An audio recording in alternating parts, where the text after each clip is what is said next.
Meu Senhor e meu Deus, creio firmemente que estás aqui, que me vês, que me ouves e que me amas. Adoro-te com profunda reverência, peço-te perdão pelos meus pecados e graça para fazer com fruto este tempo de oração. Minha Mãe Imaculada, São José, meu Pai e Senhor, anjo da minha guarda, intercedei por mim. Na primeira leitura da missa de hoje, livro do Gênesis, no capítulo 15, diz assim: Naqueles dias foi dirigida a Abrão a palavra do Senhor numa visão. Não temas, Abrão, eu sou o teu escudo, será grande a tua recompensa. Abrão respondeu: Senhor meu Deus, que me dareis? Vou partir desta vida sem descendência e o herdeiro da minha casa é Eliezer de Damasco. E continuou: Vós não me destes descendência, e um servo nascido na minha casa é que será o meu herdeiro. Então a palavra do Senhor foi-lhe dirigida nestes termos: Não é ele que será o teu herdeiro. O teu herdeiro vai ser alguém nascido do teu sangue. Deus levou Abrão para fora de casa e disse-lhe: Olha para o céu e conta as estrelas, se as puderes contar. E acrescentou: Assim será a tua descendência. Abrão acreditou no Senhor, o que lhe foi atribuído como justiça. A leitura continua, mas nós vamos ficar por aqui. A primeira coisa que podemos sublinhar nesta leitura, que nos ajuda, é o diálogo de Abrão com Deus. Nós estamos no princípio da Sagrada Escritura e é a segunda vez, depois daquela conversa que Deus teve com Adão no paraíso, é a segunda vez que Deus conversa com um homem, num diálogo, como dois amigos conversam entre eles. É Deus que toma a iniciativa, que se dirige a Abrão, que lhe fala, e Abrão ouve o que Deus diz, presta atenção e trava o diálogo com Deus. Eu pensei que era um bom exemplo para nós, pois Deus tem o mesmo desejo de falar connosco. É pouco provável que o faça através de uma visão, mas deseja falar connosco e fala-nos diariamente. E não só deseja falar connosco, deseja que falemos também com Ele. E isto nós chamamos rezar. A oração é o diálogo com Deus. Ora, muitas pessoas, católicos e pessoas muito boas, têm dificuldade em rezar. Conseguem, por exemplo, rezar o terço ou fazer as orações da manhã e da noite, mas, por exemplo, sentarem-se na capela, junto do sacrário ou num lugar sossegado em casa e conversarem com Deus, já lhes é um bocadinho mais difícil. Talvez durante o dia digam alguma coisa a Deus, peçam ajuda, mas parar 10, 15 minutos e estar a falar com Ele custa-lhe.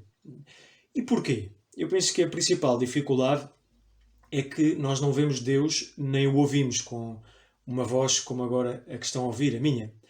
Deus fala-nos, Deus está presente, mas a maneira de Ele estar presente é diferente de todos os outros.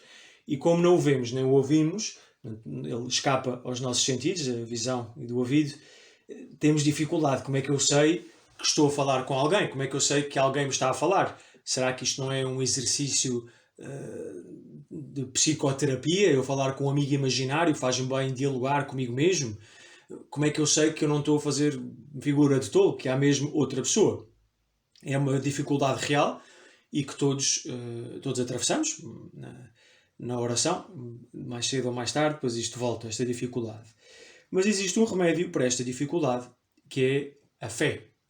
A fé é, em primeiro lugar, um dom de Deus, que Deus concede ao coração humilde. Quando nós pedimos a Deus com humildade a fé: Senhor, eu preciso de fé, eu quero rezar, quero conversar contigo, mas não te vejo nem te ouço, e se não me deres a fé, eu não consigo continuar a conversar contigo, não é possível. Provavelmente só fazendo este pedido quer dizer que alguma fé já temos. Pedir a Deus o dom da fé e ter a certeza que Deus ouve a nossa oração, Deus concede aquilo que lhe pedimos. E a fé, como convém à nossa salvação, e para a maior glória de Deus, pois Deus dá-nos esse dom. Senhor, aumenta a minha fé. E nisto vai crescendo em nós a certeza, esta experiência religiosa, a certeza de que quando rezamos estamos de facto a falar com alguém. Não é nenhum exercício de psicoterapia, não é nenhuma tática para organizarmos as nossas ideias, é verdadeiramente um diálogo com outro. Temos consciência da alteridade, não estou diante de outro que não sou eu. mesmo que não fale exteriormente, que fale apenas no meu pensamento, permanece interior, neste meu interior, que é a minha alma, a minha mente, há mais alguém e esse alguém ouve-me. E não só ouve-me, como também me fala. E eu sei isto porque, pelo dom da fé, cresce no meu coração esta certeza. Deus fala-me e eu posso ouvi-lo. E como é que Deus me fala? Como é que eu posso saber aquilo que Deus me diz? Então, Deus fala-nos de muitas maneiras. Por exemplo, quando lemos a Sagrada Escritura ou ouvimos com atenção na igreja, quando lemos algum texto e que nos surgem alguns pensamentos, ou mesmo quando nós vamos estabelecendo um diálogo na nossa mente, em que falamos da nossa parte e também deixamos Deus falar, pondo as palavras na sua boca. Nós fazemos as duas partes. E a verdade é que nem todos os pensamentos vêm de Deus, nem todas as nossas ideias e palavras vêm de Deus, mas Deus serve-se dessas ideias, desses pensamentos, até dos sentimentos, das imagens que surgem dentro de nós, serve-se disso para nos falar. E a verdade é que quando é Deus a falar, nós temos uma percepção de que é mesmo assim, de que não é apenas um pensamento meu, mas percebemos que, embora o pensamento aconteça na nossa cabeça, na nossa alma, tem uma origem diferente de mim. Não vem da minha imaginação, não vem do meu superego, é alguém, e esse alguém é Deus que me está a falar. E a maneira de nós crescermos nesta certeza e também ganharmos capacidade de identificar aquilo que Deus nos está a dizer é praticar. Precisamos de voltar sempre ao primeiro ponto, de pedir a Deus o dom da fé, procurar fazer aquilo que Deus nos indica, que nos manda através da igreja, já sabemos, com muita clareza, a Sagrada Escritura, os seus ensinamentos, através do seu Filho Jesus Cristo, sem dúvida, mas depois conversando com Ele diariamente e conhecendo-o melhor, nós vamos habituando-nos, vamos treinando o nosso ouvido a decifrar aquilo que Deus nos quer dizer. E isto é algo que verdadeiramente precisamos. Por vezes custa, por vezes parece que não há mais ninguém, que estamos a falar sozinhos, nem sempre Deus nos dá a consolação de nos fazer sentir a sua presença, mas nós sabemos que Ele está presente, isso é o mais importante. Ele ouve a nossa oração e quando rezamos, ainda que não sentíssemos nada, estamos a abrir a nossa alma e Deus está a atuar dentro dela, estamos a receber as bênçãos de Deus. A segunda coisa que gostava de falar a propósito desta leitura é a promessa.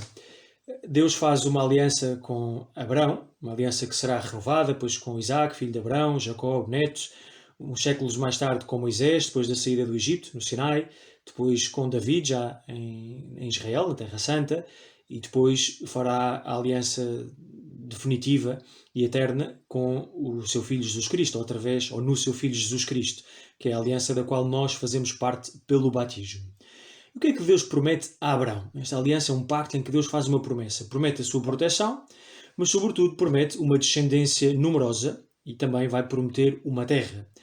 Uma descendência numerosa era uma promessa especialmente aliciante para Abraão e Sarai, que era a sua mulher. Sarai era estéril, eles já tinham idade avançada, 80 anos ou mais, e portanto não esperavam ter filhos. O que se é uma dor muito grande para um casal não poder ter filhos, naqueles tempos e naquelas culturas era uma dor maior ainda, porque eles não conheciam a vida eterna e a única maneira de permanecerem de algum modo, de continuar a sua existência, era através da descendência. Para além disso, os descendentes eram os herdeiros. Ora, Abraão sofria muito com isso, e Sarai também, sentiu um grande peso, uma grande humilhação, até podíamos dizer uma maldição, pelo facto de não terem filhos.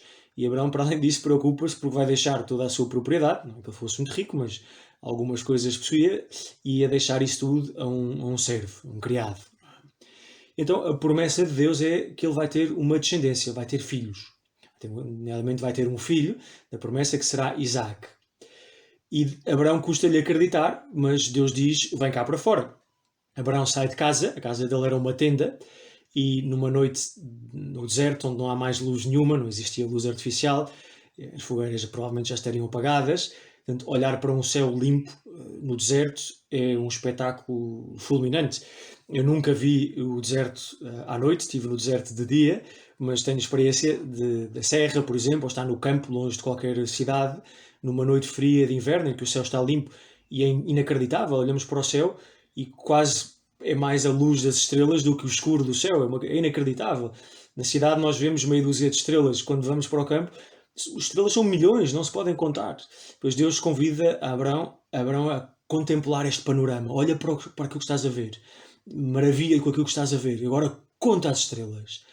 Evidentemente, Abraão não é capaz, não é? Pois isso, não és capaz, né? Ninguém é. Nós contamos naquele quadradinho, conto não sei quantas, mas depois entre essas não sei quantas estão outras que estão mais longe ou são menos luminosas, é impossível contar. E Deus diz-lhe, Abraão, a tua descendência vai ser numerosa como estas estrelas. É impressionante, não é? Depois desta experiência maravilhosa, ele recebe a certeza de Deus de que vai ter uma descendência tão numerosa como aquilo que ele está a ver no céu. E eu penso que isto é bonito de admirar, mas também percebermos que Deus age connosco de modo semelhante. Deus promete proteger-nos, guiar-nos, conduzir-nos à vida eterna, promete amparar-nos em todos os momentos da nossa vida, promete estar sempre connosco até ao fim dos tempos. E, no entanto, nós muitas vezes sentimos aflição, parece-nos que Deus não está a cumprir essa promessa. Não é?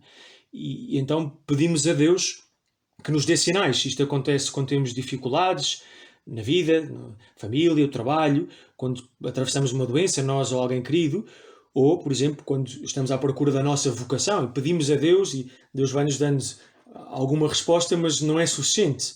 E nós sentimos, Deus deve-nos dar mais sinais, eu quero perceber melhor. E não é assim que se faz. Abraão ensina-nos primeiro, confia-se em Deus e depois Deus dará se ele entender os sinais. É o que ele faz. Abraão acreditou no Senhor. Não foi preciso mais nada. Bastou a palavra de Deus. Pois hoje, a ti que ouves esta meditação, que já vai um bocadinho para além dos 10 minutos, Deus diz-te a mesma coisa. Não esperes mais sinais da minha parte para tomares uma decisão na tua vida enquanto à tua vocação, ou para ter a certeza de que eu vou guiar e vou conduzir a bom termo esta doença, esta dificuldade, que talvez não seja o que tu esperas, mas será sempre o melhor. Não esperes mais sinais. Confia plenamente em mim e verás milagres a acontecerem na tua vida. Dou-te graças, meu Senhor e meu Deus, pelos bons propósitos, afetos e inspirações que me comunicaste durante este tempo de oração. Peço-te ajuda para os pôr em prática.